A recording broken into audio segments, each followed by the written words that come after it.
Hey guys, Happy New Year and welcome to the today's podcast. I've got a fantastic guest for you today, Dave Herring, and he's a creative, but most important, he's with Western Photography and Creative, and we're going to talk all about the creative process, cultural values, surviving as a freelancer, failing, and an all-around inspiring motivation discussion. So, Dave, welcome. Yeah, thank you for having me. Yeah, so we connected through Podmatch and I love talking with creatives. I'm a creative myself and I love having guests such as yourself on the show. So tell us about your story, your experience, and we'll dive right into the conversation afterwards. Yeah, that title of creative, I think, is like probably one of the most important things I've learned about myself over the last 20 years or so. It's real easy to pigeonhole yourself into a creative field, like I'm a photographer, I'm a musician, or I'm a writer. But when you take on the title of just being a creative, you start to kind of embrace the creating something out of nothing that is within, I think, most people. And so for me, I have had creativity manifest in many ways throughout my career. Started off in music, it eventually led over to photography. Today it's photography, videography, and also writing. And there's so many things that go into being a creative. And I appreciate whenever people use that word the way you are, because it really does define what's inside the person and not so much how it manifests. Yeah. I love that because like I said, like my background is in medicine, but I never tell people I'm a physician. I always tell people I'm a creator, and it always sparks a lot of questions. And it's really like it's either like how you put things together, and it could be words, pictures, sounds, movies, and just basically create something, right? And with you've got extensive experience in this industry, the freelance, so kind of share how you've navigated success, failure, and how these experiences have shaped your approach to your work. Yeah, I think what most people like that don't do freelance work, a lot of people just kind of believe like freelancing looks like, hey, I'm good at this thing. Let me go find people that want to buy this thing off me, or this is my time. Freelance, from my experience, and it has come through both success and failure, is finding all of the things that can, at the end of the day, let you own your time. I think that's like for me what draws me so much to freelance work is it lets me be in control of my time. When we think about the way we're compensated in life, we get money, but money's fluid. Money's going to come into my life, money's going to leave my life, but time is like a one time thing. I get this minute, I get this moment, it'll never return to me. And so my passion for freelance comes from wanting to own my time.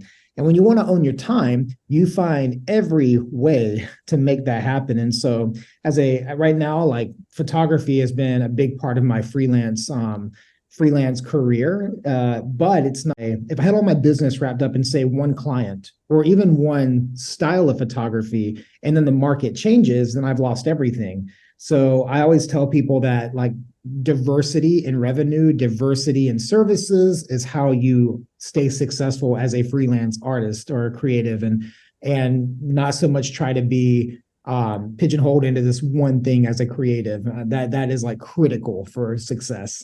Yeah, I love that. And because everybody tells you to niche down, but then I'm like, well, what happens if that niche changes overnight? You got AI or a competitor or something, if COVID, it's crazy just to like, and then I'm always thinking like expansion, like distribution and like other Yeah. things and I think the market, it used to be about like becoming a pro at one small thing. And like then and when people want that one thing, they're going to come to you. And I feel like here's a good example from like probably 2017 through like the lockdown in 2020. Those 3 years were probably the height of like adventure photography, where people would or companies were hiring all sorts of photographers to go into the mountains and take pictures of their boots or take pictures of their water bottle on a hike or something. And like during that like 3 year window, if you were really good at that, you could have a really good living. Well, today, nobody wants that anymore. Like, no brands are looking for adventure photography anymore. And so the people that, like, I have friends that built their entire portfolio around adventure photography and travel and that kind of thing. Well, today, they're like struggling to find work because the market has shifted. people Uh, have been exhausted by that. So that's where like it is important to, I believe, like be your best. Like you don't have to be the best, just be the best version of you can be at the things that you create. But if you get so market specific, the market is going to shift. That is an inevitable thing. Nothing lasts. Everything changes. And so when that thing inevitably changes, you don't want to be left, you know, without any work and any clients or anything like that. So you have to learn to kind of shift with the market or stay ahead of it. oh, I love that. Staying ahead of it. Yeah, I'm always, that's why I love talking to individuals such as yourself, getting the pulse on things and always thinking, getting ahead of things. I love that. Just, prevention and being Mhm. proactive. You're the host and founder of Creative Night, and it's a unique platform for artists across various disciplines. And I'm sure, diversity. What Oh inspired you yeah. to start it, and how's it impacted the creative community? Yeah, so like in the Bay Area, right? We've got about 8 million people in the Bay. I mean, it's a big part of America. It's a massive place between San Francisco, San Jose, the East Bay, and then over even down towards like the Santa Cruz coast and everything. And so we've got all these people here.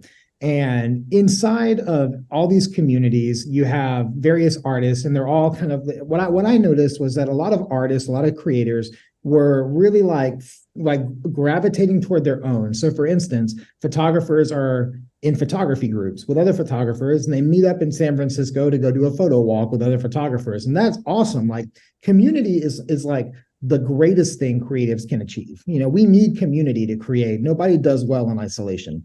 And so what I started to notice though is that there are all these little pockets of people all over the place, but nobody was actually taking any like effort or energy to like collaborate across those genre lines. And so, for instance, let's say there's a guy who's a musician. He's got an album coming out. Well, he might need a photo shoot for that album. He might need graphics for his album art. He might need PR and someone who's a good writer to write up, a press release. Well, what I was hoping to do was get creators together from different platforms, different genres, and start letting people connect with one another. And so we founded this thing called Creator Night to get creators together. And we launched it kind of a soft launch in the spring of 2023. And we had about 35 creators come to our like nonprofit space. We have a big warehouse, and we only met in the lobby because there weren't enough people. But by the next one, we're doing them quarterly.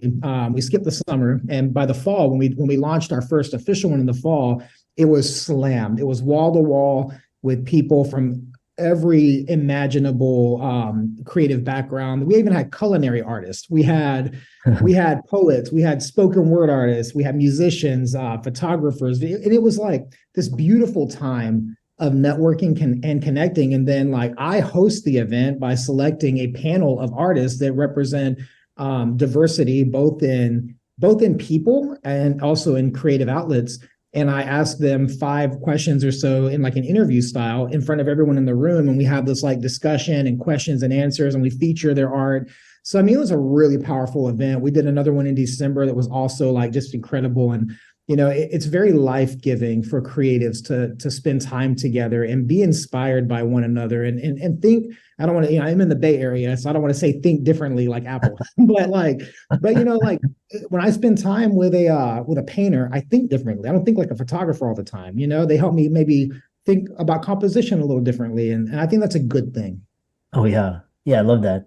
And then especially Bay Area, Silicon Valley is just but Yeah. creatives, and it's really it changed the world. Kind of the next question is you emphasize the importance of cultural values and community, and you believe these elements are crucial and how they can incorporate these elements in their creative practices. Yeah, like whenever we think about like the creative marketplace, it feels competitive, right? Let's just talk like from the surface level. Let's say that there's a business that needs to book a photographer. Well, I want to win. I want to be the photographer they book. That there is a reality to that. I mean, it is in many ways, commercial work especially, it's a zero-sum game. And so, if they book another person, they don't book me.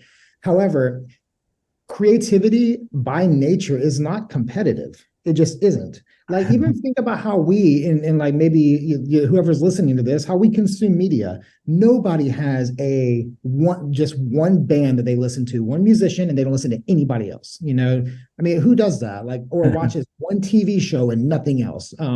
Or maybe we can get even more specific and says like they watch one movie, they never watch another movie. It's that one movie on repeat once a week. Like, that's not how we create. That's not how we consume anything from the creative world. We are very multifaceted. We like music. We like genres of music with multiple artists, multiple songs. We have our favorite TV shows and our favorite movies, our favorite authors, games, whatever it is. And when you start to think about yourself as a creative and how in reality, everybody is a consumer of a vast range of creativity, you really start to see that like there's way more value in collaboration than there is over competition. And that is just one example of like a cultural value that's important to me is collaboration over competition.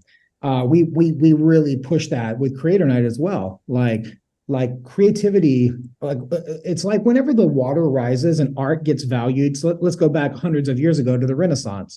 During the Renaissance, you had great art changing the world. And when people began to love that art, the waters rose and it rose all of the artists together, which is why you can go to the Uffizi Art Museum in Florence and see incredible pieces from dozens of artists, or you can go to different museums all over the world and you can see from that time period how many sustained creations we have from that period, and even the great composers that came after that period. I mean, so when the waters rise in our culture, you get a deeper appreciation for all artists and all arts. And so I believe that positive cultural values for creatives raise the water. So collaboration over competition. I'm a big believer in generosity as a cultural value for creators. Like, not everything needs to be monetized. And the more we can help and inspire others or give our art away and when it's appropriate to, I think it just makes our culture better. And I have many stories where I did something that I felt moved to do out of a generosity cultural value that I got major bookings from that I did not expect or anticipate, nor did I do it for that reason. But some of my biggest clients and biggest contracts came because of something that was done from a positive cultural value and not for the sake of a paycheck. Yeah, I love that. Because what I love is like, you put two creatives together, doesn't equal two, it's like 4 or 8, it becomes exponential. And it's basically, it's a different concept of value. It's not a monetary value, it's more of just like this social perceived value, which can be more than the monetary. Yeah, definitely. Kind of picking back off that idea, you have a diverse range of outputs, photography, writing. How do you balance these different mediums, and how do you know when to use what, and what advice do you give to the creatives listening to this show? I think it's very contextual to the individual. For me, I'm a lot of things, right? I'm a creative. I'm also a father. I'm a husband. I've got responsibilities in life and all these things. And so I have to kind of pick and choose what is like sustainable for me in a season, and B, what is also like giving me life. And I'll start by sharing this. Like, there's this concept of like, when we think of like, we as people, we need rest, right? And I'm not talking like just sleep. Like, rest restores our soul. It restores our being. And that's why, we currently work 5 days and we have 2 days off, right? We need to rest. But the concept of rest, I think, is a little broken in our society. We tend to think of rest as like being something like, I'm going to completely check out. I'm going to binge watch a show and I'm not going to do anything. I'm spending the whole day on the couch. I'm going to call that rest. For me, rest looks like, and this is something I've learned over the years, rest looks like doing things that fulfill me, doing things that recharge me.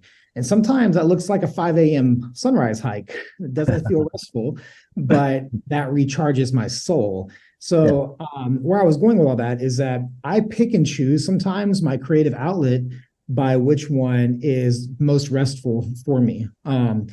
So for instance, like I would say photography is pretty much a constant because it's part of my career, Wow. in videography these days as well. But I am a musician. I've got a music project always going on with some friends, or like I'll go through a season where a buddy of mine will get inspired to work on a project and we'll just collaborate because he's on the East Coast and I'm on the West Coast. And so he'll fly out a few times, we'll make some music and write something, record something, and we never market it, we never put it out there, but we make it for us, right? And so and there are those seasons where music is restful for me, and I need that. And so I'll elevate that. And there are times like in late 2018 into 2019, I was working on a book. I was writing about my own a personal journey that I went through, kind of discovering the healing nature of beauty in places that are untouched by man, like some of our national parks. And in doing that, I was spending 5:30 a.m. to 8:30 a.m., 3 hours a day, about 4 days a week at a coffee shop right when they first opened writing. And Oh, that was restful for me in that season. oh, That was very life-giving for me. And even though I was getting up early, but that it was like that 3 hour block of time, 4 days a week or so was very life-giving for me. yeah. So that's kind of how I pick and choose what I've got my hands on or my head or my heart on. It's like what is giving me life right now? Like what is restoring my soul? What is helping me rest? Yeah. And interesting.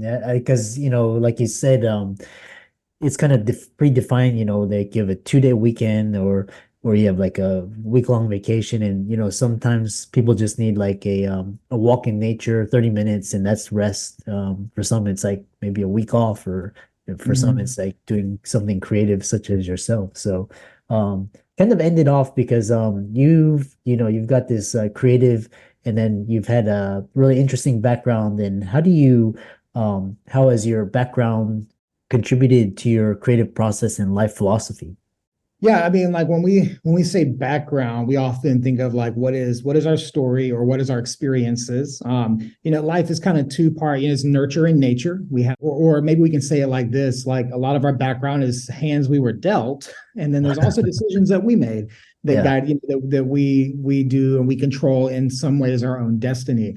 So I think when I think about my background, the hands that I was dealt, I played as best I could, did not win them all, but I think at the end of the day, like our backgrounds, whether we have a traumatic story or we have a very like easy story, and I don't think anyone has an easy story, but let's just be on two opposite ends of the spectrum here. I think at the end of the day, everybody needs to try to make the most out of their life and their time. And so I have had a lot of privileges in my life that others don't get. I recognize that as an American citizen compared to people maybe in other nations, or as a man, as a male. Like I recognize I've had privileges as a white male. I recognize I've had privileges. Like I've had a lot of privileges, but I've also had a lot of adversity. Mm. I've had a lot of things that did not go my way, or things that like the cards were against me. But I try not to let anything be an excuse on why I'm not in a certain place. Mm. As far as my own creative life and everything, I try, and this is one of my cultural values. I try to live by this: is that I want to maximize me. I don't have to be the best, but I want to be my best. Mm. Like I have limitations. My brain is going to be limited. My physical, I can't go lift 500 pounds. Like I have physical limitations. I got mental limitations, and I have like time limitations, monetary limitations. Mm. But I can survey who I am, what I have at my disposal, what I'm physically able to do, mentally able to do, spiritually able to do, whatever. And I can assess what does it look like to be my best.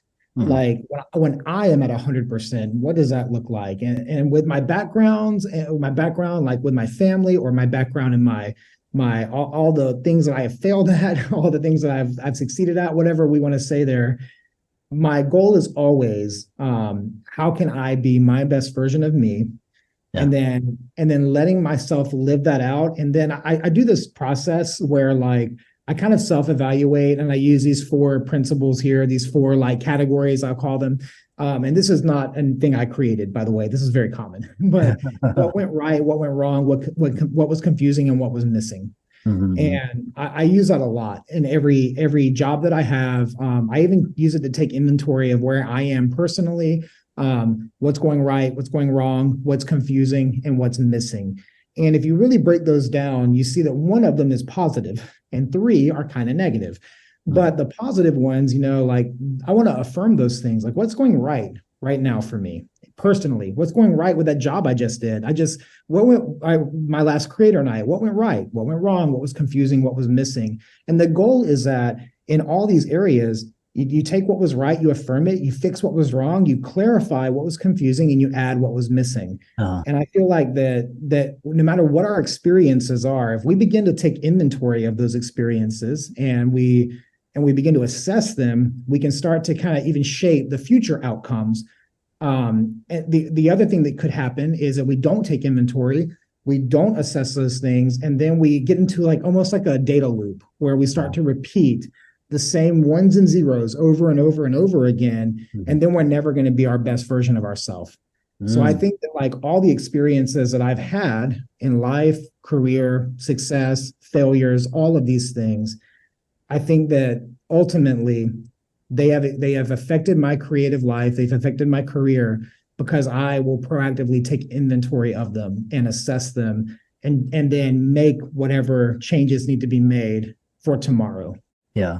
Oh man, that's very powerful and very inspirational. I love that. It's kind of like you're always finding ways to basically take stock in yourself and basically create, put out, the value that you that you can. How can people find out more about you? You're very intriguing, and I'm sure people want to Oh, find thank out more you. about you. Um, I years ago secured the coolest domain ever for a guy named Dave. I was able to buy Dave.online. Do you remember whenever years ago everything was .com and then all of a sudden they released like 100 other dots? Yeah. Well, things were super cheap back then. So I got Dave.online for like 30 bucks and I've had it for many years. So anyone listening can just type on their browser Dave.online and you will find my personal website that links to things from my YouTube channel to Uh, my photography galleries to Instagram, social media, music, whatever you want. It's all linked to from Dave.online. Oh, cool. Awesome. I definitely want to check that out. And with and all for all the audience out there, let's thank Dave for this really awesome conversation. Be sure to give him a follow on his socials and check out his work. And with that, thanks so much for coming onto the podcast. Yeah, thank you for having me. It was awesome.